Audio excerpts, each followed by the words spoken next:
अध्यात्म विज्ञान कोई धर्म या संप्रदाय नहीं है, ये स्पिरिचुअल साइंस है जो कुदरत के कानून पर आधारित है। ये विज्ञान पूरे ब्रह्मांड के सभी रहस्यों को उजागर करता है और जीवन के सभी पहलुओं को समझने के लिए एक नई दृष्टि देता है। इसी को आर्ट ऑफ विजन कहते हैं, दुनिया को देखने की एक नई दृष्टि, जो अध्यात्म विज्ञानी परम पूज्य स्वामी श्री कमलेशानंद जी के निर्देशन में सनातन सत्य का अनुसंधान कर हमारे जीवन को प्रकाशित करे। जय सच्चिदानंद। नमो वितरागाय, नमो वितरागाय, नमो परिभूतानम, नमो सिद्धानम, नमो आयर्यानम, नमो भस्यायानम, नमो लोहे सत्व सावम, ऐसो पंच नमकारो, सब गणासनो, मंगलानंच सर्वेसे, परमं अवै मंगल। ओम नमो भगवते वासुदेवाय, ओम नमः शिवाय। जय सच्चिदानंद। जगत भर के संत पुरुषों का योगबल, जगत भर के सत्पुरुषों का योगबल और प्रगट ज्ञानी पुरुष दादा भगवान का योगबल, समस्त विश्व का कल्याण करे, कल्याण करे, कल्याण करे।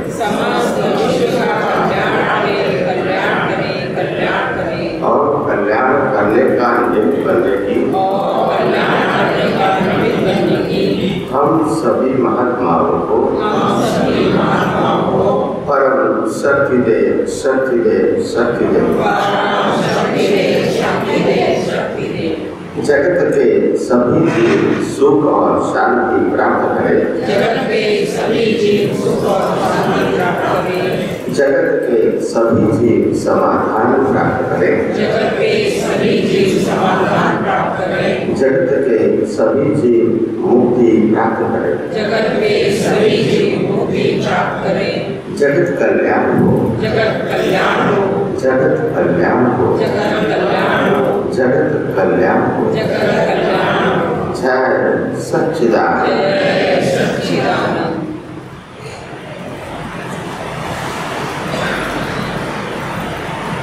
जय सच्चिदानंद।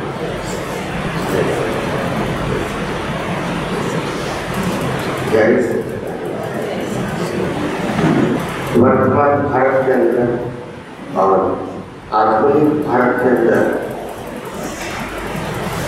जहाँ जहाँ आत्मविश्वास की कमी है, वहाँ आत्मविश्वास की जरूरत है। कमी आत्मविश्वास, कमी साधनों में नहीं है और कमी धर्म में नहीं है, कमी है आत्मविश्वास। क्या कमी है? सच्चाई को बताना, सच्चाई को जानना, सच्चाई को स्वीकार करना, ये कमी है। जान बुझ के कमी में क्या है?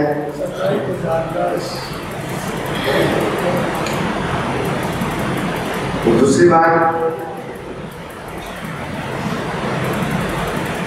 हमारा भारत देश विश्व गुरु बनने जा रहा है, उसके लिए हमारा सबका भी योगदान चाहिए। ये कोई काल्पनिक बात नहीं है कि विश्व गुरु हो जाएगा, हमारा सबका सहयोग चाहिए और सभी फील्ड में सहयोग चाहिए। क्या चाहिए? सभी फील्ड में। तभी देश दुनिया के सामने एक विश्व गुरु के रूप में उभर के आएगा।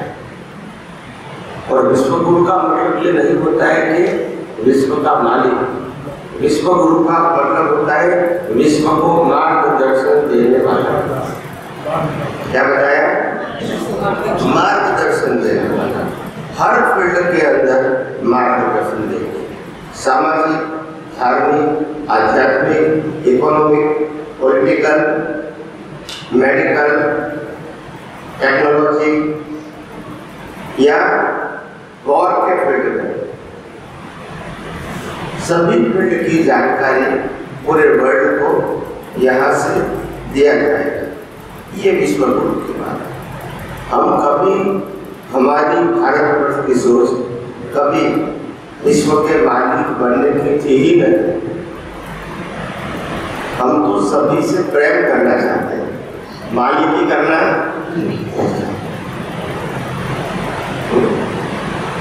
और भारत देश आज से नहीं सदियों से अमीर ही था।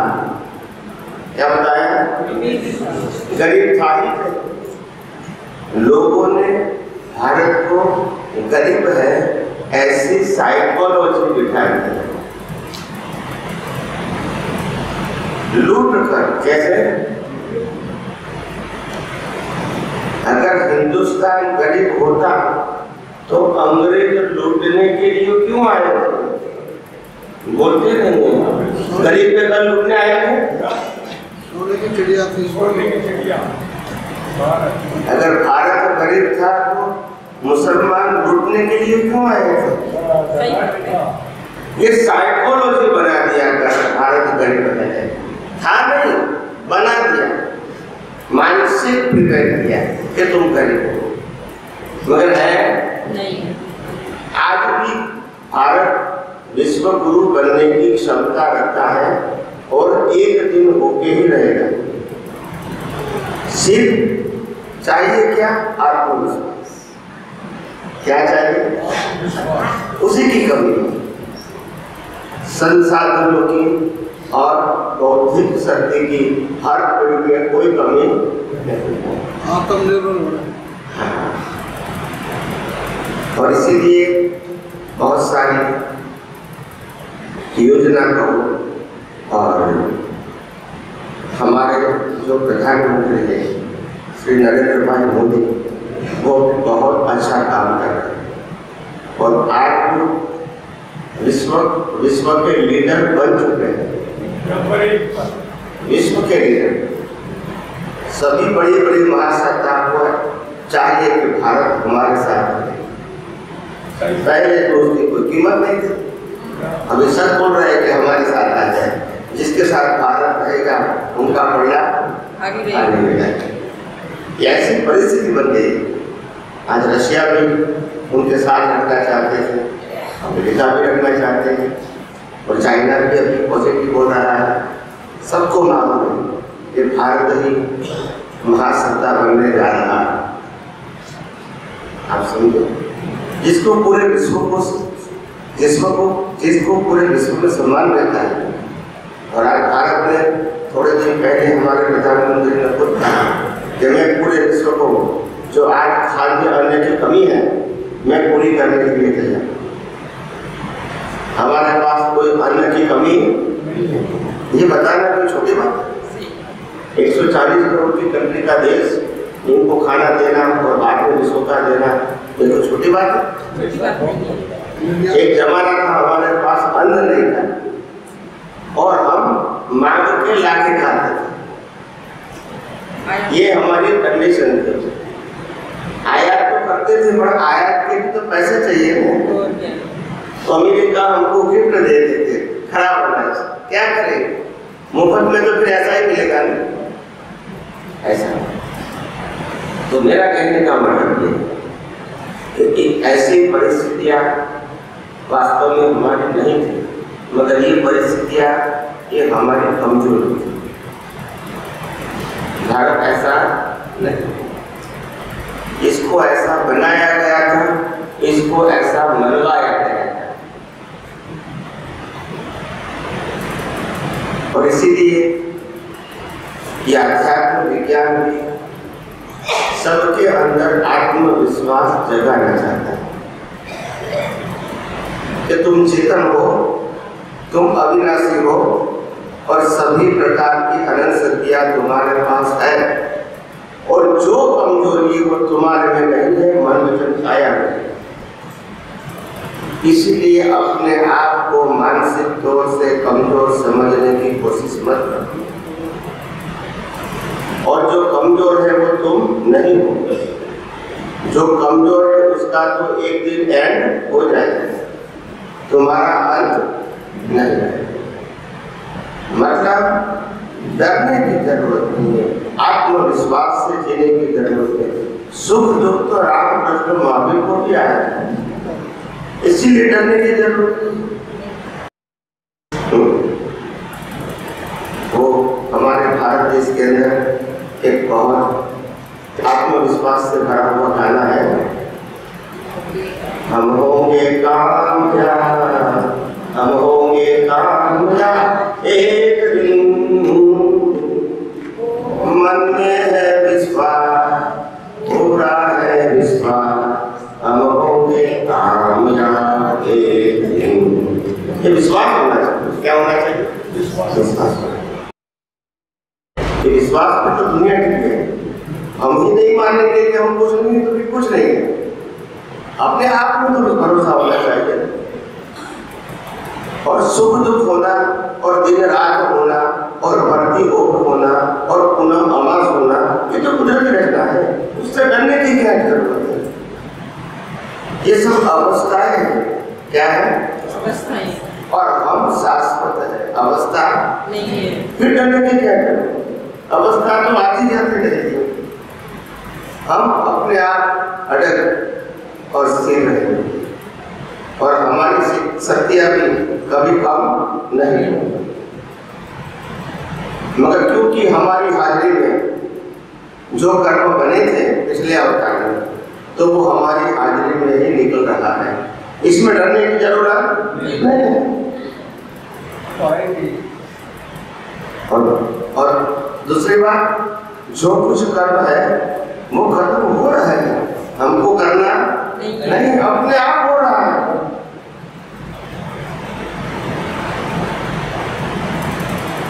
कई लोग डरते हैं, क्या करेंगे क्या करेंगे। भारत की संस्कृति और भारत के लोगों की सोच ऐसी नहीं, कमजोर बना दिया है। हमारे भारत वर्ष के अंदर जिनको एक ही टन खाना मिलता था, वो भी इतना महान व्यक्ति था कि कुछ भी हो जाए मगर मैं झूठ नहीं बोलूंगा, चोरी नहीं करूंगा, राष्ट्रभक्ति से गलत काम नहीं करूंगा। ये आत्मविश्वास था, ये पैसा नहीं था। और ये धरती का एक रूप था।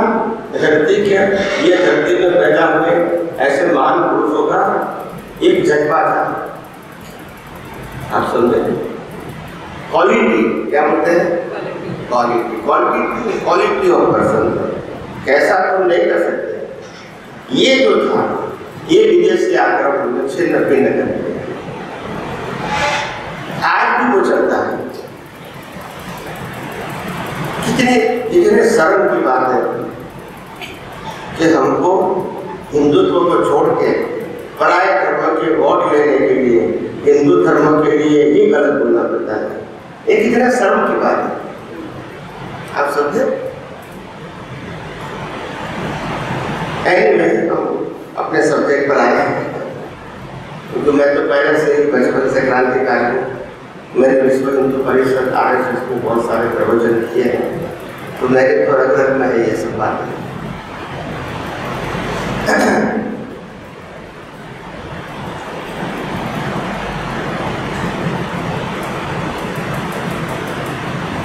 बात ये है कि मशीन की कीमत, मशीन जैसे एग्जाम्पल टीवी अगर 25,000 रुपया का भी आता है और 5 लाख रुपये का भी आता है। कार नैनो 1 लाख 1.5 लाख की भी आती है और 1 करोड़ 2 करोड़ की भी कार आती है। कीमत मशीन की नहीं है, कीमत पेट्रोल की है, कीमत बीवी की नहीं है, कीमत पावर की है, और कीमत शरीर की नहीं है, कीमत आत्मा की। समझने की बात, मशीन कैसा भी होगा उनकी लाइफ ही होगी। क्या बताया? कोई भी मशीन देख लो, कार देख लो, टीवी देख लो, पंखा देख लो, सबकी लाइफ होती है। क्या होता है? पावर ही परमानेंट होता है, मशीन परमानेंट नहीं। और इसीलिए ये शरीर भी हमारा मशीन है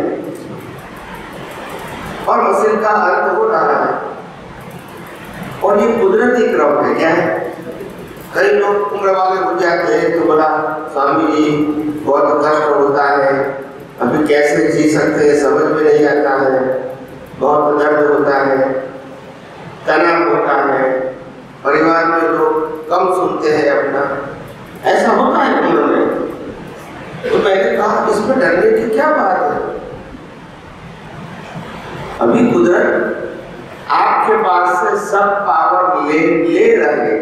जब बचपन हुए तब से धीरे धीरे पावर देते थे, अभी क्या करते हैं? ले रहे हैं। ये क्रम है। पहले बाहर का पावर लेंगे, फिर अंदर का पावर लेंगे, फिर आत्मा भी निकाल देंगे। ये प्रक्रिया है। मगर कुदरत कितना अच्छा करती है। आपकी उम्र अभी 17-80 साल की या 85 साल की है, और वो शरीर कैसा है वो आप सबको मालूम है। अगर वो शरीर को और 100 साल एक्सटेंशन दिया जाए तो क्या होगा? जी सकते हैं? तो कुदरत ने कहा ये शरीर की कैपेसिटी नहीं है, तो ये शरीर ले लेते और नया फ्रेश शरीर आपको दे देते। तकलीफ कहाँ है? बोलते नहीं। डर लगता है, डर लगता है। क्या डर लगता है? भाई ये शरीर को देना वो भी कुदरत का काम है और लेना वो भी। हम अपनी बुद्धि से कुछ करना चाहते हैं तो मान सकते हैं, ये तो कुदरत करती है। स्वामी जी फैमिली बदल जाती है, फैमिली पूरी बदल जाती है। भाई साहब का प्रश्न है, फैमिली पूरी बदल जाती है। फैमिली किसके लिए आती है? हिसाब के लिए। और हिसाब खत्म हो जाएंगे तो दादा दादी चले जाएंगे, माँ बाप भी चले जाएंगे, हस्बैंड वाइफ भी चले जाएंगे, बच्चे भी। पूरा विश्व ही हमारी फैमिली है, जिसके साथ कर्म का हिसाब है, और जिसके साथ हिसाब नहीं है वहां तो हम बितरा हैं। तो इसीलिए फैमिली नहीं होती। फैमिली का मतलब होता है कर्मों का हिसाब। और फिर हिसाब खत्म होने के बाद कोई किसी को याद नहीं करते हैं। समझ में आया? वो जब पिताजी यहाँ जिंदा होते हैं या दादाजी यहाँ जिंदा होते हैं तो बच्चों की चिंता करते, कहाँ गया, क्यों नहीं आया, कितने दिन गया, कितना पैसा खर्चा किया। और जब यहाँ से ऊपर चले जाते हैं तो कभी कागज भी नहीं लेते कि तुम क्या करते हो, क्या नहीं। ऐसा है क्योंकि हिसाब क्या हुआ? खत्म हो गया। अभी परिवार जैसा है नहीं। जब श्वास था तब परिवार था, तब परिवार। और कहीं लोग मेरे को कोविड हो गया बीच में, तो कोरोना में कई सारे महात्माओं का फोन आता था और लोग कहते थे कि स्वामी जी हमको बहुत डर लगता है। क्या कहते हैं? मैंने बोला किसका डर लगता है? तो बोला मौत का डर लगता है। क्या कहता है? मौत का डर।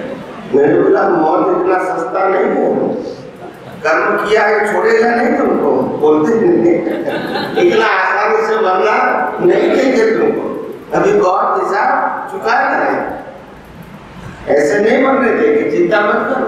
बोले डॉक्टर गलती करे, दवा गलती करे, तुम गलती करे, कुदरत गलती नहीं करेगी। अभी 25 साल जीना है तो जिंदा रखना ही पड़ेगा कुदरत को। समझ में आया? ये कुदरत का काम है, हमारा काम नहीं है। हम जो खाना खाते हैं, पानी पीते हैं, इसको कैसे डाइजेस्टिंग होता है, कैसे पाचक रस बनता है, पाचक सब कुछ मिलता है, कैसे उसमें से ब्लड बनता है, कैसे ब्लड के अंदर प्राणवायु मिलता है, और कैसे पूरी शरीर के अंग में पहुंच जाता है, क्या ये हम देखते हैं? हम करते हैं? हमको तो मालूम नहीं। इतना सारा काम कुदरत करती है, तुम कहते हो हमको विश्वास नहीं। सब समझ में आया? बात ये है, तो लोग कहते थे कोरोना के समय पे हमको डर लगता है, डर लगता है। एक मानसाई जो था बम्बई वाला, तो रिटायर्ड बिजनेसमैन, उम्र वाले थे, 72-73 साल के, तो उनका फोन आया, बोला स्वामी जी मेरे को डर लगता है। मैंने बोला क्या डर लगता है? कि बोला हमारे सोसाइटी में 5 लोग गुजर गए 15 दिन में। क्या बोला? 15 दिन में 5 लोग गुजर गए और मेरे को भी कोरोना हुआ, तो डर लगता है कि मैं मर जाऊंगा। आप उस मेरे को मार्गदर्शन दो। क्या बताया? तो मैंने कहा तुमको मरने का डर नहीं है? क्या बताया? तो बोलता है नहीं, मेरे को मरने का ही डर है। 4-5 बार मैंने मना किया, वो कहता है मरने का डर नहीं। फिर उन्होंने बताया कि चलो स्वामी जी आप कहते हैं तो मेरे को मरने का डर नहीं है, तो किसका डर है? मैंने कहा आपको मरने का डर नहीं है, आपको डर ये है कि कल अगर श्वास बंद हो गया तो ये पत्नी कहाँ जाएगी जो मेरी है? बोलते नहीं है। ये बच्चे कहाँ जाएंगे जो मेरे हैं? ये मकान कहाँ जाएगा जो मेरा है? ये संपत्ति कहाँ जाएगी जो मेरी है? बोलते नहीं है। उसका डर है। कल टाइटल चेंज हो जाएगा, समझ में आता है कि नहीं? कल नाम बदल जाएगा, उसका डर है। बिना दिए नाम बदल जाएगा, देना भी नहीं पड़ेगा आपको। ये देना पड़ेगा? नहीं देना पड़ेगा। डर इसका है आपको, तुम जाने वाले उसका डर नहीं, ये चला जाएगा उसका डर है। क्योंकि जन्म से लेके अभी तक मेरा मेरा मेरा मेरा मरना है, अभी एकदम खत्म हो जाए तो क्या हो जाएगा? मानसिक स्वीकार नहीं होता है। क्या बताया मैंने? पहले जमाने में ऐसा था, अभी तो नहीं मालूम मेरे को। पहले जमाने में लोग दुकान बेच देते थे, जो 25-30 साल 35 साल रहे, मकान बेच देते थे, फैक्ट्री बेच देते थे, मगर इतना लगा होता था उनको। ये बेचने के बाद भी 15 दिन महीने तो जाते, मगर वो मेरा भ्रम निकलता नहीं है कि मेरी नहीं है। आप समझे में क्या कहता? वो भ्रम नहीं निकलता है। भ्रम निकलने में थोड़ा समय लगता है। और कई सारे लोगों के परिवार में भी ऐसा होता है जो बिल्कुल नजदीक का व्यक्ति जब गुजर जाता है तो उसकी याद नहीं निकलती। रात को भी सपने में आता है और उनको खाना खिलाता है, बातचीत करता है, ऐसा उनको भ्रम होता है। एकदम से दिमाग में से निकलता नहीं। कभी जिनको भी लगता है कि मेरे फादर है, मदर है, पति है, पत्नी है, यहाँ है, ऐसा भ्रम होता है, मगर होता नहीं है। ये दुनिया ही एक साइकोलॉजी है और सच्ची बोलता हूँ कि साइकोलॉजी मानसिकता तोड़ने का एक ही रास्ता है। सभी अवस्थाओं को कुदरती रचना दे और कोई चमत्कारिक रास्ता, सभी अवस्थाओं को इक्वल देखो, कुदरती शांति मिलेगी। अगर कुदरती रचना देखेंगे तो शांति हो जाएगी। और आप जो कुदरती रचना देख रहे हो वो वास्तव में कुदरती रचना ही है, कोई गलत नहीं देख रहे हो। कुदरती रचना को कुदरती रचना न देखना वही आपकी गलती है, वही आपका अज्ञान है और उसी से कर्म बनते हैं, उसी से राग द्वेष होता है। न देखना। आप रामकृष्ण महावीर को भगवान को नहीं, रामकृष्ण महावीर को भगवान नहीं मानते, इसीलिए जन्म मरण नहीं है। आप सनातन सत्य को सनातन सत्य नहीं मानते, वो अज्ञान है। रामकृष्ण महावीर सनातन सत्य नहीं थे, वो तो रिलेटिव सत्य थे। इसका इतिहास हो गया, हिस्ट्री हो गई, मगर कुदरत का कानून कैसा है? सनातन सत्य। तो हर बातों को समझना पड़ेगा।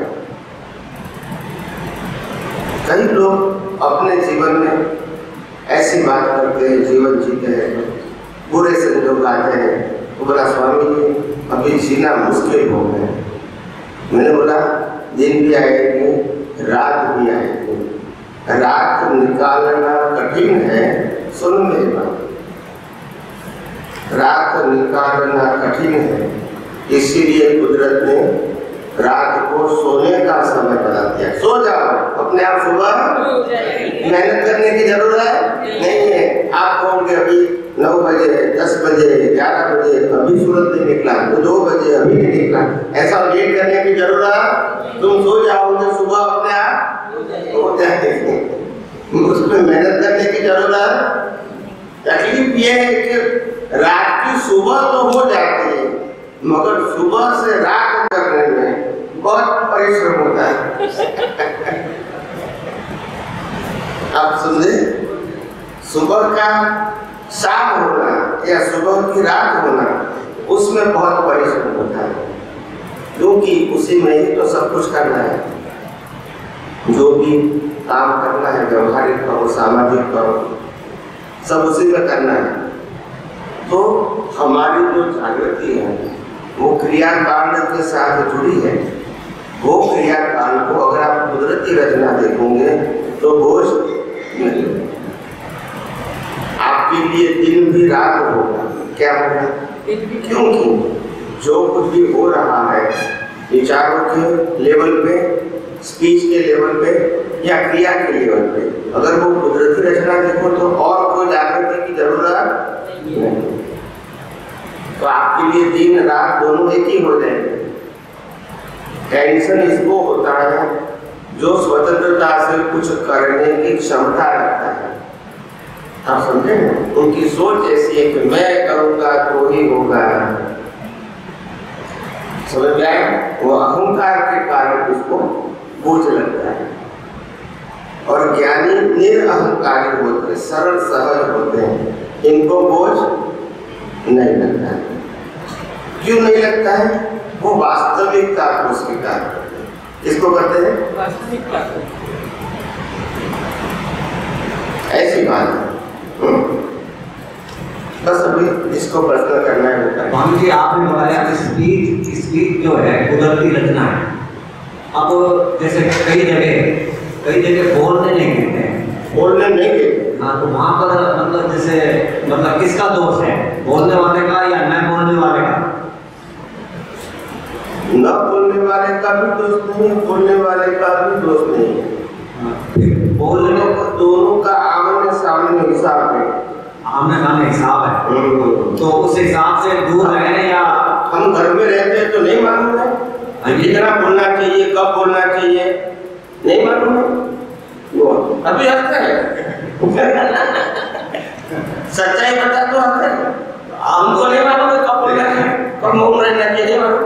जैसे मैं बोला तो आप ये नहीं कहोगे कि कुदरती रचना है, आप बोले तो आप कहोगे कि मैं जो बोल रहा हूँ कुदरती रचना है। सब कुदरती रचना है, बोले वो भी, नहीं बोले वो भी। ना जैसे रोकने वाला हिसाब जो है वो फिर तो रोकने वाला हिसाब है, रोकने वाला नहीं है, वो हिसाब है। न बोलने का संयोग वो आपका हिसाब है। ये दुनिया में कोई ऐसा नहीं है कि जो बोलने के लिए रोक सके। मगर जब 5 पांडव इतने शक्तिशाली थे मगर जुगाड़ में हार गए, पत्नी को भी हार गए, फिर क्या बोलेंगे? बोलते नहीं। किसने मौन किया? बोलो ना। वो तो जुआ खेले उसमें नहीं, मगर मौन किसने किया? युधिष्ठिर ने मौन किया। मौन नहीं करता हूँ, मौन चुप। अच्छा, वो सबको चुप हो जाना पड़ा। क्यों? कहा वनवास चले जाओ, जाना पड़ा। क्यों नहीं बोल सके? तो बोल नहीं सके तो इसका मतलब ये कहेंगे कि आत्मविश्वास में कमी थी उनके। नहीं, सच्चाई आत्मविश्वास की कमी नहीं थी, अपने कर्मों का ही फल था। अपने कर्मों का ही फल था, उनके कर्म ऐसे थे। अच्छा, अब ये प्रश्न उठता है कि कर्म कैसे बनते हैं, जो थोड़ा सा मेरे को जानकारी वो बता रहे हैं कि जो आत्मा के ऊपर रजकण या परमाणु का आवरण आता है, जैसे किसी के बारे में पॉजिटिव सोचा तो पॉजिटिव रजकण आ गए, किसी के बारे में नेगेटिव सोचा तो नेगेटिव रजकण आ गए, फिर उसका भुगतान होता है पॉजिटिव और नेगेटिव रजकण का। जो थोड़ा जानकारी है इसको और ज्यादा विस्तार से बताइए कि कर्म कैसे बनते हैं। कर्म मन वचन काया की क्रिया से नहीं बनते, ये तो समझ में आ गया। कर्म भाव से बनते, कैसे बनते हैं? भाव से बनते हैं। और भाव कैसे बनता है? भाव के पहले आशय होता है। क्या होता है? भाव से पहले आशय। आप इसको क्या कहते हैं? आशय। आश्रय, जैसे हाँ आश्रय, आश्रय समझ में आ गया। आश्रय नहीं, आशय। आशय। तो ये एक लाइन आशय को और स्पष्ट करने के लिए, जैसे कि मेरे बुद्धि के आश्रय में, मतलब जो है कि संसारी चीजें हैं बुद्धि के आश्रय में, तो मैं उसी तरह से बात करूंगा। मेरे बुद्धि के आश्रय में आत्मा के बारे में है, तो आत्मा के बारे में बातचीत करूंगा। ये आशय का मतलब है। ये आशय वर्तमान जीवन में डिस्चार्ज के रूप में कैसा है? डिस्चार्ज वर्तमान में। आप चार्ज के प्रश्न पूछते हैं, डिस्चार्ज का प्रश्न नहीं पूछते हो, तो मेरे हम उत्तर किसके लिए होगा? एक मिनट रुको, ये तो डिस्चार्ज का बताया, चार्ज कैसे होगा वो पूछ रहा हूं मैं। तो वही तो बता रहा हूँ, डिस्चार्ज कर लेगा। हाँ जी बोलिए। हाँ जी, जो चार्ज में आशय होगा वो ही डिस्चार्ज में होगा। जो चार्ज में होगा वही डिस्चार्ज में होगा। चार्ज तो चार्ज ही तो डिस्चार्ज होगा ना। जो पूर्ण होगा है चार्ज, तो डिस्चार्ज तो ये पूरा जीवन है ही, और चार्ज कैसे हुआ?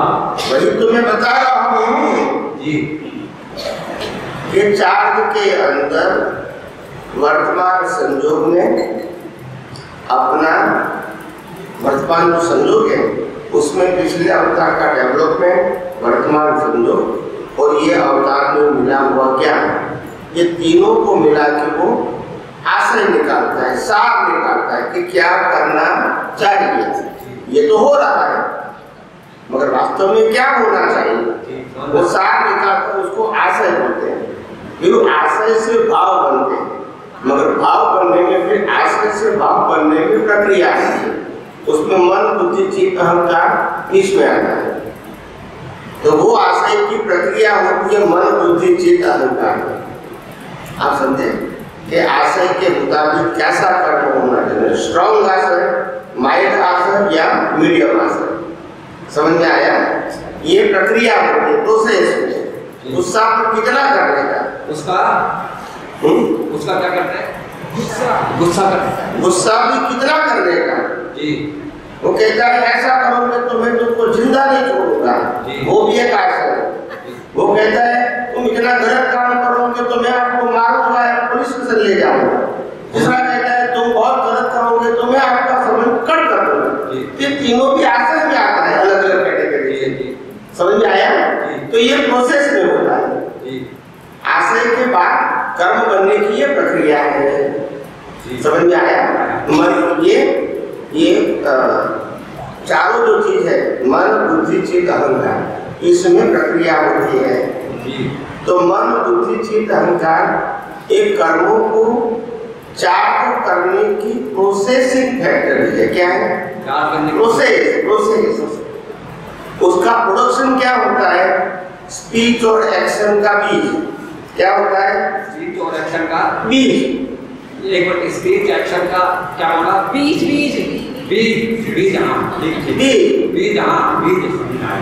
अभी ऐसे पूरी लाइफ में प्रोसेस होती है और बीज पड़ता है, प्रोसेस होती है और बीज पड़ता है। नेक्स्ट बर्थ में ये प्रोसेस रेडीमेड आती है डिस्चार्ज के रूप में, और स्पीच और एक्शन का संयोग कुदरत देती है। जी, समझ में आ गया। उसी के मुताबिक आप बोलोगे, उसी के मुताबिक क्रिया करोगे और उसी के मुताबिक अंदर मन बुद्धि चित्त का काम करेगा। मगर सब ऑटो मोड होगा, स्वतंत्र, क्योंकि डिस्चार्ज है। समझ में आया? तो आपके कर्मों के मुताबिक कुदरत संयोग देते। आप समझे ना? कुदरत स्वतंत्र नहीं है। समझ में आया? तो बोलने की शक्ति स्वतंत्र है? नहीं है। पक्का हो गया? तो अभी कैसे बोला जाता वो प्रश्न आएगा नहीं, खत्म हो गया ना जो पहला आपका प्रश्न था। हर अवस्था को कुदरती रचना देखो, यही परमानेंट सॉल्यूशन है। बोले तो गुना, नहीं बोले तो डबल गुना, इसका मतलब क्या होता है? बोले तो गुना, नहीं बोले तो डबल गुना, सुना जाए। बोले तो एक गुना, नहीं बोले तो डबल गुना, इसको मतलब है। वो तो रिलेटिव सत्य का बात है। बोलने ना बोलने के हमारे पास कोई स्वतंत्रता है ही नहीं। ये तो रिवाज सत्य है। क्या है? ये कोई सनातन सत्य नहीं है। हमारे पास कोई भी स्वतंत्रता नहीं है कि बोले या संजोग आदमी क्या बताया, ये व्यवहार बिल्कुल सत्य है कि नहीं बोले तो अच्छा है। वो रिलेटिव सत्य है, सनातन सत्य। हमारी जो बातें होती वो सनातन सत्य के ऊपर, रिलेटिव सत्य के ऊपर कोई भी व्यू बन सकता है और दोनों सही है। ना बोले वो भी सही है, बोले वो भी, सब अपना अपना संजोग के मुताबिक व्यू पॉइंट है। क्या है? यस समझी वो आपने बोला ना, कर्म बंध जो भी है ये जीवन का वो तो परिणाम है। अब वही प्रश्न तो आ रहा था कि कर्म बंध भी होता कैसा है, कैसे है, और वही प्रश्न कि फिर पुरुषार्थ कहाँ है। वहाँ आपने छोटे से विजय में सब में सबको कुदरती रचना देखकर ही आपने उसका इतना सुंदर समाधान दे दिया, लेकिन फिर भी अभी भी संशय है, क्योंकि क्रिया करना करना करना इतना जहन में बैठा हुआ है कि हम कुछ करेंगे तभी मोक्ष में जाएंगे। और आपने उसका ये बहुत मुझे भी पसंद होता था कि कुछ करेंगे ही नहीं क्या, कुछ करेंगे ही नहीं क्या, कुछ करेंगे ही नहीं क्या। तो फिर पुरुषार्थ वाला पाठ कहाँ रहेगा, और कर्म बंद कैसे होता है, और कर्म बंद होना कैसे बंद होगा। मेरा कहने का मतलब ये है, सिंपल है। जन्म से मौत तक मन वचन काया और 5 इंद्रियों से जो भी सृष्टि अनुभव में आती है, ये 100% कुदरती रचना है। ठीक है? और कुदरती रचना को कुदरती रचना देखना मतलब कुदरत की एग्जाम में पास हो, ना देखना फिर यही पुरुषार्थ। उसके अलावा कोई भी पुरुषार्थ को पुरुषार्थ के रूप में मानोगे, उससे कर्म ही बनेंगे, मुक्ति नहीं मिलेगी। कर्म बन सकते हैं पाप में, मुक्ति नहीं मिलेगी। प्रश्न बंध और मुक्ति का क्या है? मुक्ति का मतलब जो था उसको बता दिया कि इसका है। ये शरीर भी कुदरत का है, हवा पानी खुराक भी कुदरत का है, सत्ता संपत्ति सबल साधन भी कुदरत का है, और बाद में सब कुछ यहाँ ही रहने वाला है। अगर हमारा होता तो ले नहीं जाते। और दूसरी बात, आप ऐसा मानते हैं कि आपको क्या करना चाहिए, क्या पुरुषार्थ करना चाहिए मोक्ष के लिए। मैं आप सबको प्रश्न करता हूँ, क्या आप मन वचन काया से कुछ भी स्वतंत्रता से कर सकते हैं? तो फिर करने का कैसे बताओ? जब आप स्वास्थ्य भी अपनी मर्जी से नहीं ले सकते, मैं क्या बताऊँ आपको? और जो कुछ होगा मन वचन काया से, वो तो कुदरत रहता ही है। तो और पुरुषार्थ कौन सा बताओ? आप मेरी बात समझो। आपकी जब ये मन वचन काया के पास कोई फ्रीडम ही नहीं है कुछ भी सोचने की, बोलने की, क्रिया करने की, तो मैं क्या बताऊंगा? और जो बताने वाले बताएंगे वो सनातन सत्य नहीं होगा, धार्मिक या तो सामाजिक सत्य होगा। सनातन सत्य हो ही नहीं सकता, तो फिर मैं क्या बताऊं? दादा भगवान ने व्यवस्थित का ज्ञान दिया, और वो खुद कह रहे हैं कि होने के बाद कहना कि व्यवस्थित है, गिलास को बचाने का पूरा प्रयास करो, और ये फूट जाए तब तो कहना व्यवस्थित है, और नहीं फूटा तो मतलब जो पूरा प्रयास करो। और आप कह रहे हो कि मन वचन का ऐसे कुछ करो ही मत, मतलब आपके में ये आ रहा है। आप फिर मतलब थोड़ा स्पष्ट करिए, जैसे गीता बहन कह रही है शंका है, तो शंका तो है ही कि मन वचन काया से प्रयास तो पूरा करना है, और प्रयास करने के बाद अगर हो जाता है तब वो व्यवस्थित बताया दादा भगवान ने। और आपने कुदरती रचना कह के इसको बिल्कुल ही वो कर दिया कि कुछ प्रयास ही मत करो, मतलब ऐसा आ जाता है, मतलब क्षमा करना ऐसा अंदर आ जाता है कि प्रयास ही मत करो। तो अब बिल्कुल प्रयास नहीं करें मन वचन काया से, और कुदरती रचना मान के, और फिर ये सारा जो संसार चल रहा है, अगर कुदरती रचना मान के बैठ जाए तो संसार ही ठहर जाएगा। मतलब पता नहीं है ना हमको कि क्या व्यवस्थित ने क्या या क्या हमारे कर्म भर में है, ऐसे मान लो। देखो सिंपल बात यह है कि प्रयास करना, ध्यान से सुनना सब, प्रयास करना वो शब्द रिलेटिव शब्द है, सनातन सत्य नहीं। मगर व्यवहार में ऐसा ही बोलेंगे कि प्रयास करो, ये रिलेटिव शब्द है, सनातन सत्य नहीं है। हर लोग जीने का ही प्रयास करते और मरते हैं, बोलते नहीं मरते नहीं, जीने का ही प्रयास करते हैं, फिर भी मर जाते हैं। हर लोग प्रॉफिट का ही प्रयास करते और लॉस हो जाता है। हर लोग अपने आप को स्वस्थ रहने का ही प्रयास करते और बूढ़े हो जाते हैं। प्रयास करने का किसने मना किया? आपने तो मना नहीं किया प्रयास करने का, पर तो अंदर से आया कि स्वामी जी कह रहे हैं कि प्रयास ही मत करो। फिर आपने दूसरी बात कहा कि दादा भगवान ने कहा कि प्रयास करने के बाद जो हो रहा है बाद में व्यवस्थित बोलना।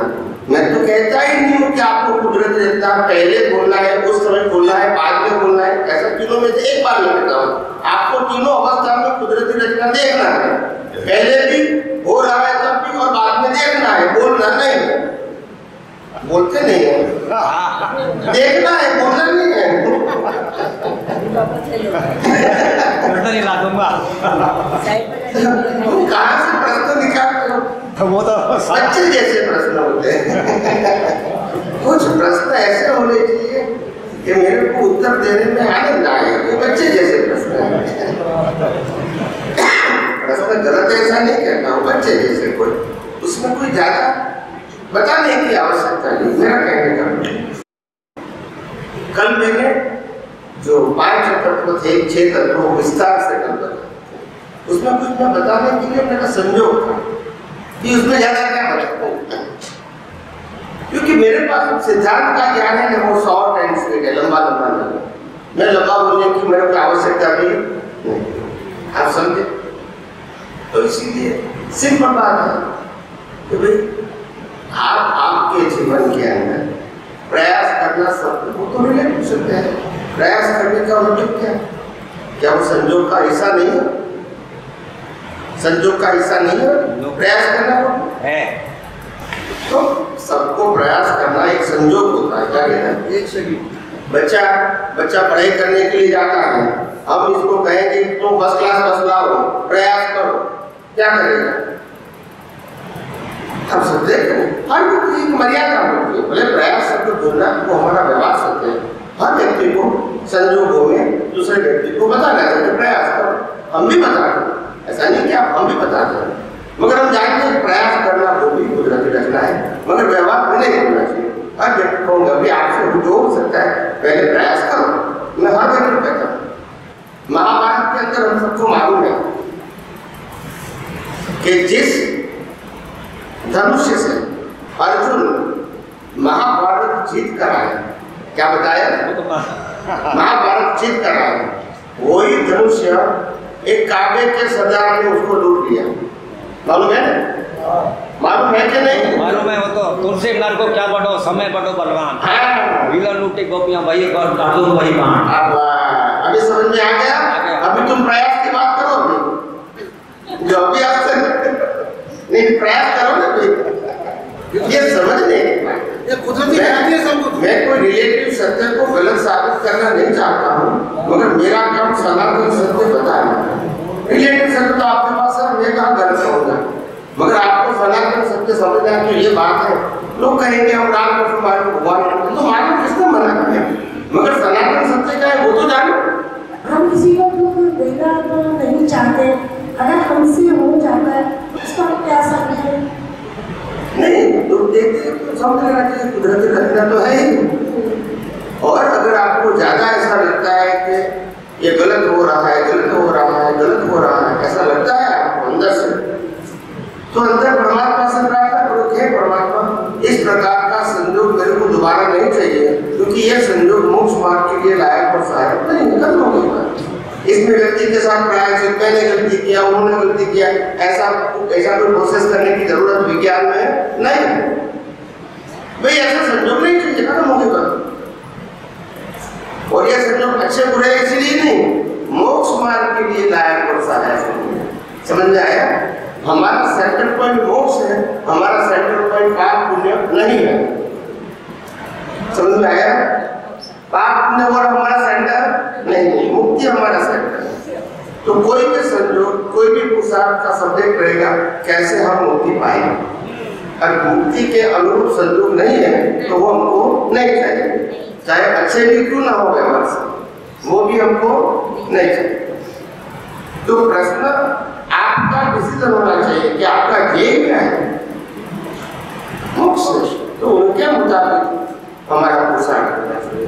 दुनिया के लोग क्या कहते हैं, उनका पुरुषार्थ, दुनिया संसार है, पाप है, हमारा और उनका कंपैरिजन नहीं हो सकता है।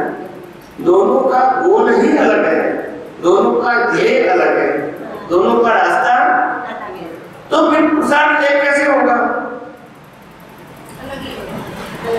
बस जब दोनों का रास्ता अलग है तो फिर दोनों का रास्ते का जो गोल है वो गोल भी तो अलग होगा, तो प्रयास भी अलग होगा। फिर हम कैसे कंपैरिजन करेंगे? एक को दिल्ली जाना है, एक को मुंबई जाना है, तो ट्रेन तो एक नहीं होगी, अलग ही होगी ना। फिर आप मुंबई वाले को कहोगे तुम गलत ट्रेन में चला, मुझे दिल्ली नहीं जाना है, मुंबई जाना है, तो अलग ही होगी ना। बात सही गलत का नहीं है, बात आपको जहां जो आपका ध्येय है वो ध्येय के मुताबिक आपका पुरुषार्थ रहेगा। दूसरा ध्येय उनके मुताबिक उसका जीवन रहेगा। अभी सबको इक्वल कैसे करोगे? एक व्यक्ति कहता है कि मैं शादी नहीं करना चाहता हूँ और धर्म का अध्ययन करके धर्म को समझना चाहता हूँ और अनुभव करके लोगों को बांटना चाहता हूँ, तो उनको जीवन का रास्ता। और दूसरा कहता है मैं शादी करूंगा, बच्चा करूंगा, बड़ा करूंगा, उसको मां बनाऊंगा, तो दोनों का रास्ता अलग है। तो प्रक्रिया भी क्या होगी? अभी आपको तुम्हारी प्रक्रिया मेरी प्रक्रिया क्यों होगी? अलग ही होगी ना, रास्ता अलग है। तो बोलते नहीं कि एक ही होगी। तो एक व्यक्ति को संसार बनाना है, एक व्यक्ति को संसार से मुक्ति पाना है, तो दोनों का रास्ता एक है या अलग है? तो फिर सब कंपैरिजन क्यों करना है? यही तो हमारी गलत सोच है ना। जब मैंने 15-20 साल से तय किया कि मेरे को आध्यात्म विज्ञान की ही बात करना है, फिर मेरे को कोई भी प्रश्न करे कि तुम्हारा एंगल क्या रहेगा? आध्यात्म विज्ञान। तुम अक्रम विज्ञान की बात करोगे, तुम कोई धर्म की बात करोगे, तुम कोई गुरु की बात करोगे, तुम कोई भगवान की बात करोगे, कर सकते हैं, मगर मैं क्या करूंगा? आध्यात्म विज्ञान। मेरा ये सब्जेक्ट है, तुम्हारा ये सब्जेक्ट। समझ में आया कि नहीं आया? तुम कितने भी प्रश्न करोगे, पुरुषार्थ कैसे करोगे, पुरुषार्थ कैसे करोगे, पुरुषार्थ कैसे करोगे, ये बताओगे, करोगे प्रश्न, मैं मानता हूँ, क्योंकि ये कई अवतारों की उलझन है, एक अवतार की नहीं, पक्की हो गई है कि बिना क्रिया पुरुषार्थ नहीं होता है। दिमाग में सेट हो गया है, क्या हो गया? माइंड सेट हो गया है कि मन वचन काया की क्रिया के बिना पुरुषार्थ नहीं होता है। इसका माइंड सेट हो गया है, और वो आपका माइंड सेट हो गया है, वो सेट में से मैं बाहर निकलना चाहता हूँ। कोई भी प्रश्न करूँ नहीं कहूँगा कुदरत घटना देखो, कुदरत घटना बस यही पुरुषार्थ, बाहर तो निकालना पड़ेगा ना। तुम्हारे मन में तो वो पक्का हो गया है कि क्रिया ही पुरुषार्थ है। समझ में आया कि नहीं? तो बाहर निकलना है तो मेरे को पता नहीं पड़ेगा। अभी तुम कंपैरिजन करोगे, उन्होंने तो ये करने को कहा, ये करने को कहा, ये करने को, मैं गलत नहीं कहूँगा, मैं कहूँगा कि उनका जो ध्येय है बताने का वो ये भी सत्य है। आप पापों से बचो, पुण्य करो बस। और अगर पाप हो जाए तो प्रायश्चित करो। प्रायश्चित भी क्यों करो? पाप से बचने के लिए। मैं पाप पुण्य प्रायश्चित की बात नहीं करता हूँ, मैं अज्ञान को नाश करने की बात करता हूँ। हमारा दोनों का एंगल क्या है? अलग अलग। फिर तुम कंपैरिजन करोगे तो क्या होगा? परेशान में चल पड़ोगे। जब एंगल ही अलग है, एक व्यक्ति का एंगल है पाप पुण्य और प्रायश्चित, एक व्यक्ति का एंगल है अज्ञान को नाश करो। दोनों का एंगल कैसे होगा? दोनों का पुरुषार्थ कैसे होगा? बेस ही अलग है, गलत नहीं है, अलग है। और जैसा बीज है उसी के मुताबिक बात करेंगे। इसीलिए कोई भी गलत हमको तय करना है कि हमको कौन सा रास्ता पसंद करना है, तो कौन से रास्ते पर जाना है। समझ में आया? अगर आपको पापों से बच के पुण्य के मार्ग में जाना है तो फिर पापों का प्रायश्चित करके पुण्य के मार्ग में जा सकते हैं। कोई गलत बात तो है नहीं, आप समझे? और आप कहोगे मेरे को मुक्ति पाना है तो मैं कहूँगा ज्ञान को नाश करो, उसमें न पाप की जरूरत है, न पुण्य की जरूरत है, न प्रायश्चित की जरूरत है। ये संसार चलाने के लिए है। किसके लिए है?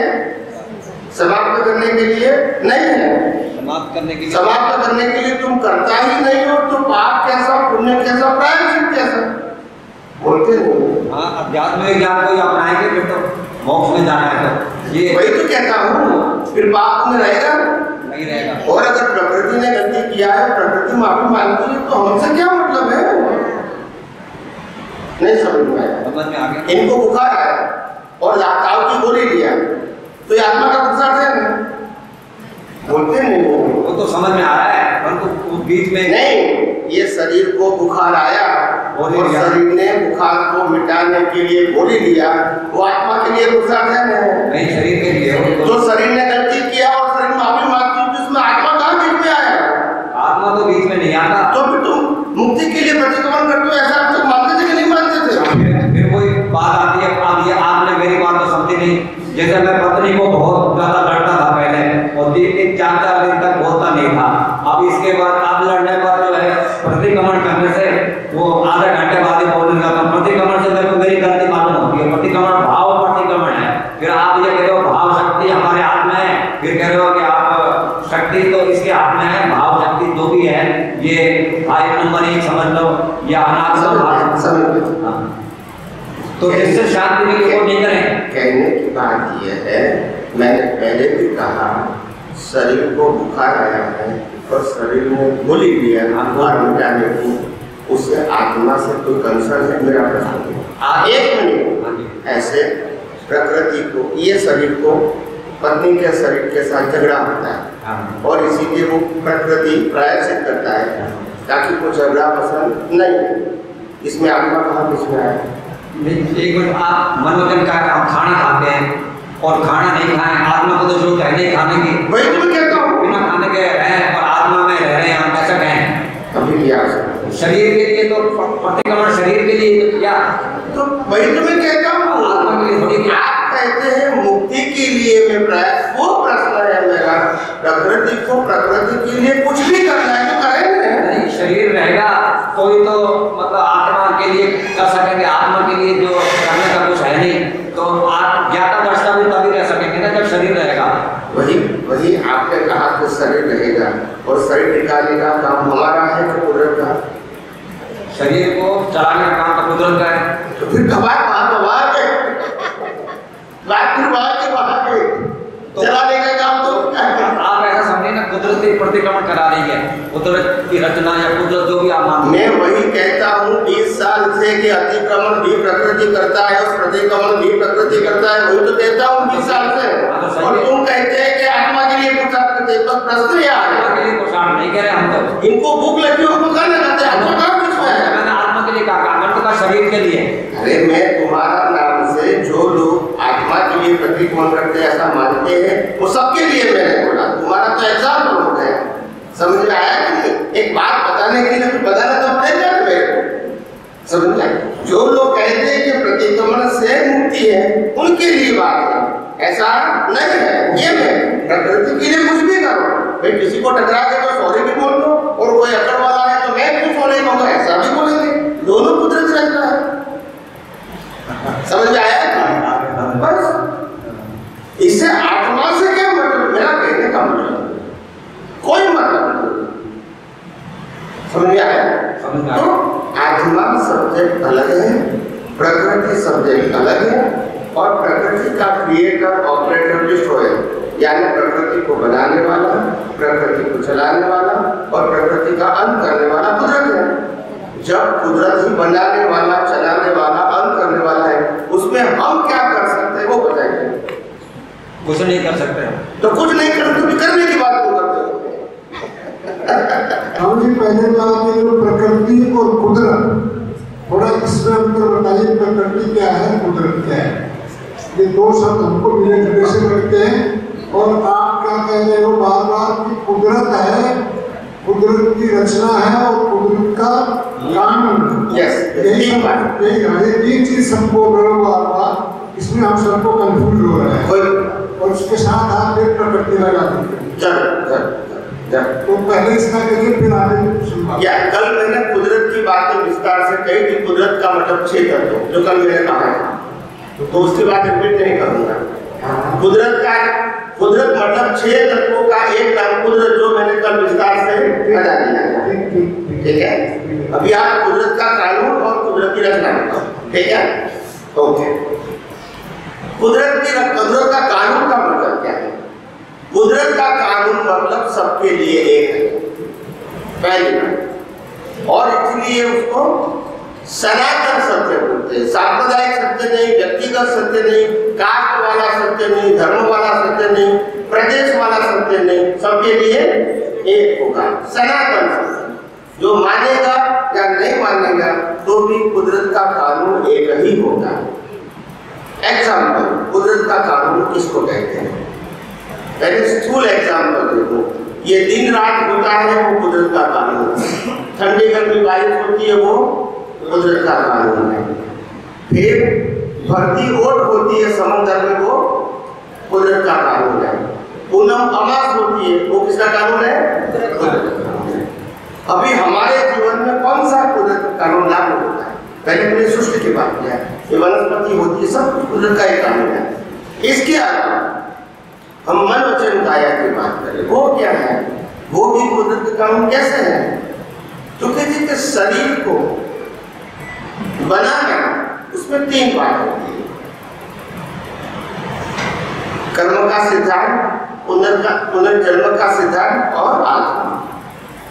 तो कर्म का सिद्धांत और पुनर्जन्म का सिद्धांत ये कुदरत का कानून है। किसका है? हम माने या न माने कर्म बनेंगे तो कर्म की भुगतान करनी पड़ेगी। हमको नहीं मालूम कौन से कर्म किया, मगर कुदरत क्या रहेगी? कानून किसका है? हम तो नहीं मानते, मैंने किसी को मार दिया, हम नहीं मानते कि मैंने गलती किया, मगर कुदरत क्या करेगी? बस आप मानो या न मानो कोई फर्क नहीं होगा, कुदरत पनिशमेंट करेगी, राम को भी, कृष्ण को भी, महावीर को भी। वो कानून किसका है? तुम्हारी मान्यता का कानून नहीं चलेगा, किसका चलेगा? समझ में आया?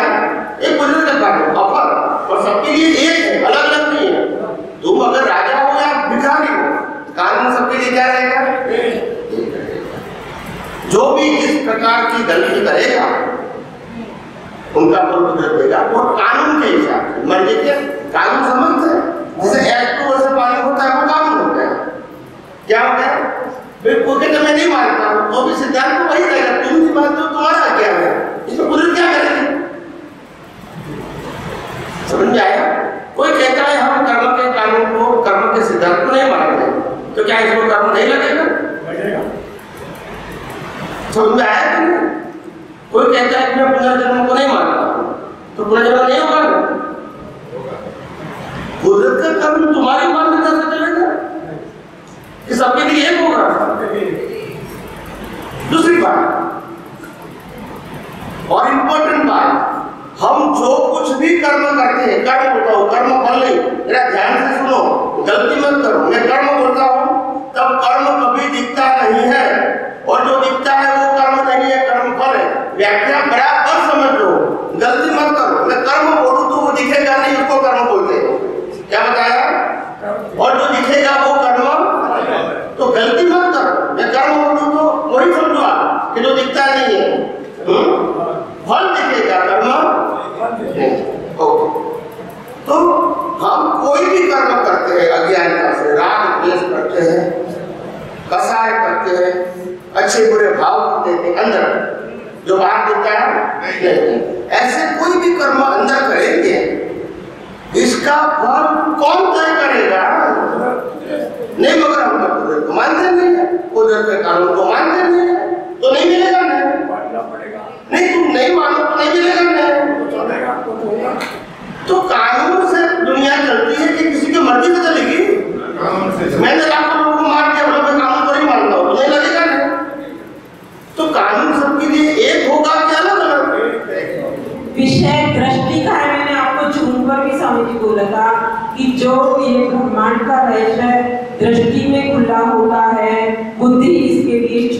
नहीं पड़ती है। मैंने तो आपको बार बार निवेदन जूम पे भी यही कहा था कि स्वामी जी ये रहस्य तो खोलने की जो चाबी है, ताले की जो चाबी है ना, कुदरत ने आपको सौंपी है। और मैं आपसे विनम्र निवेदन करती हूँ कि जिनके भी ताले बंद पड़े हैं उनकी चाबी कुदरत ने आपको दे रखी है। कृपा करके आप ऐसी दृष्टि डालिए जो वो चाबी लग जाए, वो ताला खुल जाए, क्योंकि ये बुद्धि का विषय तो कतई है नहीं, दृष्टि का विषय है। और कहते स्वामी जी आपको उस दिन भी कहा था कि धन्य है आप, धन्य है वो धरा, धन्य है वो जननी जो दृष्टि में आते हुए कुदरत के कानून और कुदरत के नियम को शब्दों में पिरोकर हमारी आंखों के ताले खोल रही है। धन्य है स्वामी जी। और दूसरी बात यह है कि आज मेरे परिचय में जैन के आचार्य, वेदांत के आचार्य, गीता के आचार्य जो मेरे परिचय में, वो मेरे को प्रश्न करते हैं जो शास्त्र ज्ञानी है, और मैं उनको उत्तर देता हूँ विज्ञान, वो स्वीकार करते हैं। जो शास्त्र ज्ञानी है क्या बताए, वो स्वीकार करते हैं, क्योंकि ये कुदरत के कानून की मैं बात करता हूँ। मैं मेरे कानून की बात करूंगा तो स्वीकार करेगा। और दूसरी बात, एक ऐसे बड़े बड़े धर्मगुरु को तो मानते हैं अभी, मगर मैंने पहले भी कहा इसरो नासा के साइंटिस्ट भी अभी ये विज्ञान को मानने लगे।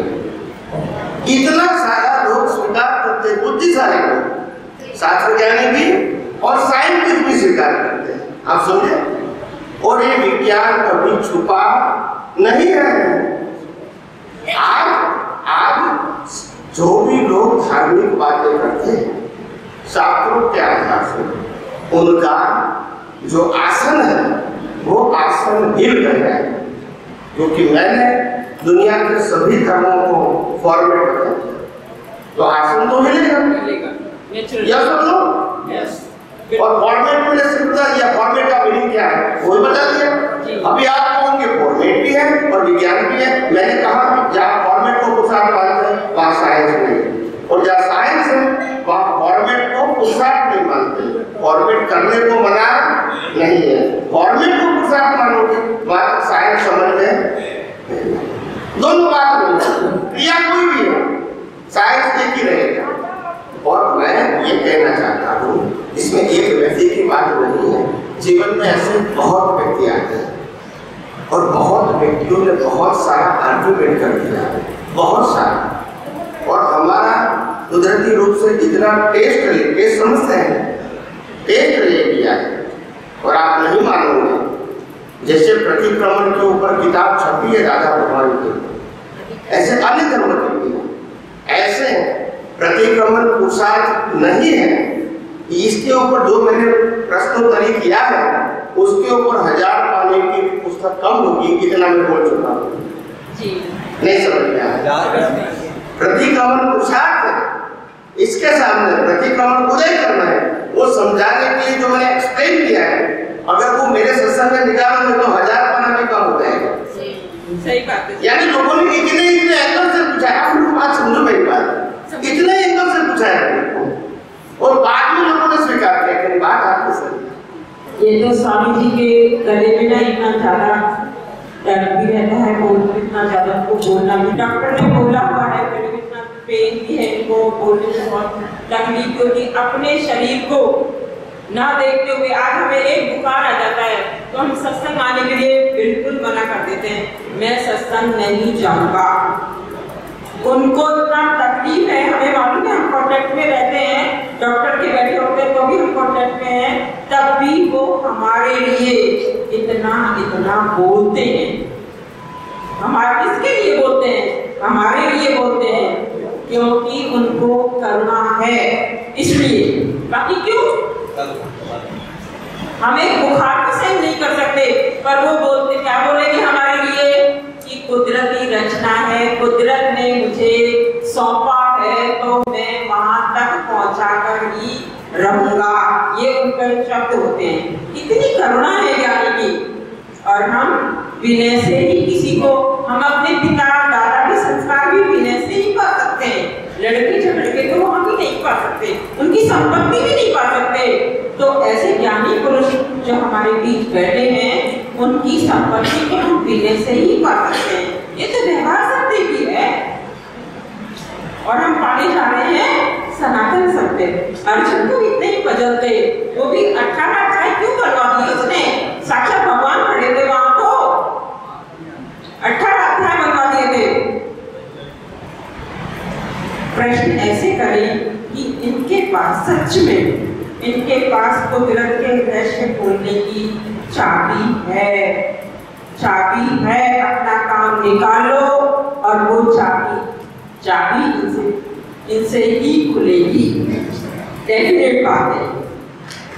और उसका माध्यम विनय रहेगा। विनय अर्जुन की तरह परम विनय। सिंपल बात ये है, धर्म का कानून धर्म के लोगों को ही लागू होता है। समाज का कानून वही समाज के लोगों को लागू होता है। राष्ट्र का कानून वही राष्ट्र के लोगों को लागू होता है। और कुदरत का कानून सबको लागू होता है। उसमें और क्या परिभाषा हो सकती है? उसमें और परिभाषा क्या हो सकती है? अगर ये आपकी संस्था है तो संस्था का नियम है, तो जो लोग संस्था में आएंगे पालन करना पड़ेगा। ऐसे अगर दुनिया में जो भी लोग हैं सबके लिए एक कानून कौन सा है? तो वो कुदरत का है। इससे ऊपर कोई कानून नहीं है, सब नीचे है। मगर जहाँ तक हम कुदरत के कानून को नहीं समझते वहाँ सब सामाजिक कानून, धार्मिक कानून को कानून के रूप में समझ के आगे बढ़ते रहे। जब कुदरत का कानून समझोगे तो और कोई कानून समझने की जरूरत नहीं है। आपके कर्मों के फलस्वरूप हो सकता है। इसमें सब आ गया। क्या गया? सब आ गया। पूरा ये कानून है। और मैंने सिंपल बता दिया कि धर्म का कानून जो धर्मों को मानते उनको लागू होगा। राष्ट्र का कानून जो राष्ट्र के व्यक्ति है उनको ही लागू होगा, दूसरे को नहीं होगा। संस्था का कानून संस्था के अंदर जो व्यक्ति है उनको ही लागू होगा, बाहर को नहीं होगा। मगर कुदरत का कानून सबको लागू होगा। मानेंगे या क्या कुदरत से बाहर कोई है? किसी को लगेगा, किसी को नहीं लगेगा, कौन मानेगा, कौन ना मानेगा, तो सब क्योंकि सब इसके अंदर है। अगर नहीं मानेगा तो भी लगेगा, मानेगा तो भी वो सब मान्यता है मत क्या। यही कुदरत का कानून है। धर्म का कानून ऐसा नहीं मानो तो नहीं लगेगा। राष्ट्र का कानून क्या है? अगर मैं भारत में रहता हूँ और अमेरिका में लागू होती है कानून नहीं लागू होगा, क्योंकि मानते तभी तो है। मगर कुदरत का कानून ऐसा नहीं मानोगे तो भी नहीं, क्योंकि आप उससे बाहर नहीं जा सकते। कुदरत से बाहर नहीं जा सकते, इसीलिए कंपलसरी है। नहीं मानोगे तो भी। आप समझे? अगर मैंने भारत में गलती कर दिया है और मैं पाकिस्तान में लग गया तो यहाँ का कानून कुछ नहीं कर सकता है। वहाँ चला गया। भारत के लोग पुनर्जन्म। मगर आप दुनिया से बाहर जा सकते हैं? पूरे दुनिया में कानून कैसे चलेगा? कुदरत का। तो कुदरत के कानून से बाहर जा सकते हैं? नहीं जा सकते। इसीलिए कहा नहीं मानते वो क्या है और मानते वो भी क्या है। भारत के लोग पुनर्जन्म को मानते हैं और विदेशी लोग नहीं मानते तो नहीं मानते। पुनर्जन्म मानते हैं और पुनर्जन्म नहीं मानते हैं। मगर कानून किसका है? कुदरत का। तो नहीं मानेंगे तो पुनर्जन्म नहीं होगा। जब कुदरत का कानून है तुम्हारी मान्यता से क्या मानने से रुक जाएगा क्या? बोलिए। दादा भगवान की किताब में पढ़ा था कि जब पहले सर्वप्रथम मनुष्य आता है तो अफ्रीका में जन्म लेता है। अफ्रीका, ओके, है ना? आपके सबसे सुना तो मोक्ष के लिए हिंदुस्तान है। तो मोक्ष की जो धरती है कितने डेवलपमेंट हो कि अपन यहाँ आए। और आपसे भी सुना था सबसे पहले इंग्लैंड, अमेरिका, ये सब जगह से ये तो धरती बहुत पुनरावृत्तिपूर्ण है। वे मोक्ष का मार्ग तो भाग से है। सबसे बड़ी बात दादाजी ने कहा वो भोग के लिए है और हिंदुस्तान की धरती है जो मोक्ष में। बस मैं तो इतना ही समझता हूँ। नहीं, आपको प्रश्न क्या है? प्रश्न नहीं, हमारा जो डेवलपमेंट आया है इतना जबरदस्त आया है कि जो एक योग भूमि है, तपो भूमि है, हिंदुस्तान के बाहर भोग भूमि है। भोग। ये योग भूमि है, तपोभूमि है, बाहर भोग भूमि है। आप समझे, वहाँ ज्ञान भूमि नहीं है, 5 इंद्रियों का विषय में आनंद रहेगा, ये भोग भूमि है। यहाँ तपोभूमि, योग भूमि है। हर व्यक्ति तप करती है, एडजस्ट होने का प्रयास करती है, समझने का प्रयास करती है, समाधान प्राप्त करने का प्रयास करती है, संयम जीवन जीना प्रयास करती है, कम चीजों से जीवन जीना प्रयास करती है, एक दूसरे से एडजस्ट होने का प्रयास करती है। ये भारत की घटना है। तपोभूमि, योग भूमि, क्या बताया? ये भोग भूमि नहीं है, क्या बताया? और इसीलिए दुनिया के बड़े बड़े दानेश्वरी यहाँ होते हैं, क्या बताया?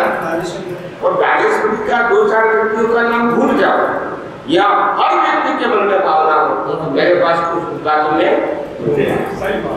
ऐसा नहीं कि मैं बात के साथ मैं मनोरंजन करूंगा, नहीं, सबको देने की भावना हो। सब दे सकते नहीं सकते वो उनकी परिस्थिति के ऊपर आधार है, मगर सबकी भावना ये बात, ये योग भूमि है, ये भोग भूमि नहीं है। कोई गरीब के व्यक्ति होता है जो बहुत कम कमाता है, 2 टन का खाना भी उनको पूरा नहीं मिलता है, मंदिर में जाएगा तो 1 रुपया डालेगा। ये संस्कृति है हमारी। चर्च में नहीं डालते हैं लोग, मस्जिद में नहीं डालते हैं लोग, बोलते नहीं है, संस्कृति नहीं है, वो गलत नहीं है, वो उनके लेवल से करेक्ट है, मगर हमारी संस्कृति क्या है वो बताने की कोशिश करता हूँ। आप समझे, हमारी भारतीय संस्कृति क्या है? भूखे को भोजन दो, नदी को भी माता मानो, वनस्पति की भी पूजा करो। नहीं समझ में आया? ये कौन बताएगा? बताइए। और अतिथि देवो भव, वो भारतीय संस्कृति है। हम अननोन पर्सन को भी वेलकम करते हैं और अतिथि देव मानते हैं। आप समझे, ये हमारी संस्कृति है। और वसुधैव कुटुंबकम, ये दुनिया के सभी व्यक्तियों को हम अपना कुटुंब मानते हैं। ये कौन सी संस्कृति में, हिंदू संस्कृति के अलावा बताया है? बताइए। ये मुसलमान ने बताया है, एक क्रिश्चियन ने बताया है। महान पुरुषों का भारत भूमि में ज्यादा जन्म हुआ है। आप देखो, देखिए आप, योग भूमि है। आप राम को देखेंगे, हजारों कहीं 7 उन्होंने जंगल में बिताए, परिश्रम बिताए, दर्शन में बिताए, महावीर में बिताए। ये योग भूमि है। भोग भूमि वो सब राजा थे, क्या थे? फिर भी योग भूमि। मेरी बात समझ में आती है? सब लोग ये करना चाहते हैं कि हम भी कुछ अनुभव के मार्ग में आगे जाए। ये सबका प्रश्न था। ऐसा नहीं कि वैभव बढ़ाते जाए और ऐसा ना करें। ये भारतीय संस्कृति नहीं है, सदियों से। और इसीलिए भारत वर्ष का प्राण ये है कि भारत के अंदर कभी भी कोई भी प्रकार की आफत आएगी तो हिंदुस्तान के लोकल और फॉरेन के लोग इतने सक्षम हैं इसको मिटाने की क्षमता रखते हैं। इस आफत को मिटाने की क्षमता को खुद रखते हैं और किसी के हेल्प की जरूरत नहीं। इतनी ताकत और इतनी भावना हमारे लोगों के संस्कृति में कुछ न कुछ वो देंगे। ऐसा नहीं है वो लाखों रुपया देंगे, करोड़ रुपया देंगे, नहीं है तो कुछ न कुछ देंगे। वो पेटी में 10 रुपया भी डालेंगे एक भावना से, क्योंकि हमारा कल्चर है। अगर उनको मालूम हो कि यहाँ 500 लोग या 5000 घर बेघर हो गए और उनको खाना पीना कुछ नहीं है और फंड इकट्ठा कर रहे हैं तो हम कुछ न कुछ देंगे, गरीब भी देंगे। ये हमारी संस्कृति है। क्या है? क्योंकि हमारी संस्कृति भोग भूमि नहीं है, योग भूमि है, तपोभूमि है और सबको साथ लेकर चलने वाली संस्कृति है। सबको साथ लेकर, समझ में आया? तो ऐसी महान संस्कृति हम सबको विरासत में मिली है और ये महान संस्कृति को आगे बढ़ाने का काम भी हमारा है। और यही महान संस्कृति को 2 प्रकार से बांटा जाए तो एक महान संस्कृति सामाजिक तौर से और दूसरी आध्यात्मिक तौर से। आध्यात्मिक संस्कृति है मुक्ति की ओर ले जाती है और सामाजिक संस्कृति जो होती है वो सत्य, अहिंसा, ब्रह्मचर्य, अचौर्य, अपन चोरी नहीं करना, सत्य बोलना, ब्रह्मचर्य का पालन करना, परिग्रह कम रखना, ब्रह्मचर्य का पालन करना, उसके लिए अहिंसा, हिंसा नहीं करना, ये हमको बता रही है समाज में, यही हमारा समाज का दायरा है। और भारतीय संस्कृति में भी बचपन से दान की संस्कृति बताई गई। बच्चे को भी कहेंगे 1 रुपया मंदिर में डालो, संस्कार क्या बोलते हैं, और कोई धर्मों में है वैसे डालने का संस्कार होता है? बताइए मेरे को, आप समझे? तो this is our Indian culture, ये हमारा भारतीय संस्कार है। कुदरत जो कानून के मुताबिक करेंगे वही होगा। होगा तो भाई, मतलब संचालन की बात आई थी, कौन संचालन कर रहा है? वही संचालन कर रहा है। कौन? कुदरत ही। अब कुदरत करे, कुदरत को मैंने सिंपल बताया था, 6 तत्वों को कुदरत बताया। नहीं, एक मिनट, मैंने कुदरत को 6 तत्वों को कुदरत बताया, फिर वो कानून से चलते हुए कुदरत बताया, उनकी अवस्था को कुदरत रखना बताया। तो ये लिंक में कहाँ क्वेश्चन है वो बताइए। एक मिनट, पहले मैंने कुदरत की व्याख्या दे दिया 6 तत्वों बराबर, 1 मिनट। दूसरा मैंने कहा कुदरती कानून, तो कानून बता दिया। तीसरा मैंने कहा कुदरत और कुदरती कानून से बनती हुई अवस्था को कुदरती रचना कहते हैं। और 5 इंद्रियों से जो अनुभव में आता है वो कुदरती रचना है, उसमें कानून दिया गया, 6 तत्व दिया गया। अभी क्वेश्चन क्या है वो बताइए। स्वामी जी, इससे सारा संसार नष्ट हो जाएगा, देख भी सही, सारा संसार नष्ट हो जाएगा दृष्टि में। तो हमको अस्त तो करना है, जन्म मरण से तो मुक्ति पाना है, ये जन्म मरण चाहिए। और क्या संसार घड़ा है, वही तो करना है। एक विद्वान ने प्रजातंत्र की कोटेशन दी थी कि जनता के लिए और जनता का राज्य। जब ये कुदरत का नियम, कुदरत का कानून, ऑटोमोट पूरा ब्रह्मांड चल रहा है नेचुरल और अननेचुरल नेचर से, तब एकदम से वही क्लिक हुआ कि यहाँ प्रजातंत्र की डेफिनेशन भी तो वही दे दी गई थी, और उसे हमने जनता का राज्य, जनता के लिए और जनता के द्वारा, कुदरत का राज्य, कुदरत के लिए और कुदरत के द्वारा। इस बात को ये संसार के अंदर 5 ज्ञानेंद्रियों से जो कुछ भी अनुभव में आता है शरीर के साथ, ये सब कुदरत का था, है और कोई भी फॉर्म में। अगर इसको जला दिया जाएगा रात भी यहाँ रहेगी, बोलते नहीं है। सब कुछ कुदरत का था, है और है भी कुदरत का, चलाता भी कुदरत है, कानून भी कुदरत का, अंत भी कुदरत का। उसमें क्वेश्चन कहाँ है? इतना सरल है, इसीलिए तो क्वेश्चन है। स्वामी जी, मुक्ति का मार्ग इतना सरल है, वही तो क्वेश्चन है। गले के साथ बोले तो हे अंतर्यामी परमात्मा, आप हर एक जीव के अंदर विराजमान है, वैसे मुझ में भी विराजमान है। आपका स्वरूप वो ही मेरा स्वरूप है। मेरा स्वरूप शुद्ध आत्मा है। हे शुद्ध आत्मा भगवान, मैं आपको अभेद भाव से अत्यंत भक्तिपूर्वक नमस्कार करता हूँ। अज्ञानता के वश, अजागृति के वश, मिथ्या ज्ञान, मिथ्या दर्शन संबंधी दृष्टि से जो कुछ भी दोष हुए हैं और हो रहे हैं, वो सभी दोषों को आपके समक्ष जाहिर करता हूँ। उनके लिए हृदय से क्षमा याचना चाहता हूँ। हे प्रभु, मुझे क्षमा करें, क्षमा करें, क्षमा करें। और बार बार ऐसी दृष्टि संबंधी गलतियां न करो, ऐसी आप मुझे शक्ति प्रदान करें। हे शुद्धात्मा भगवान, आप ऐसी कृपा करेंगे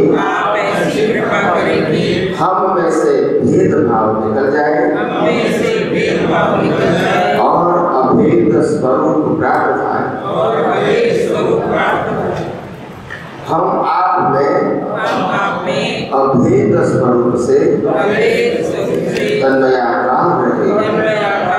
जय सच्चिदानंद, जय सच्चिदानंद, जय सच्चिदानंद।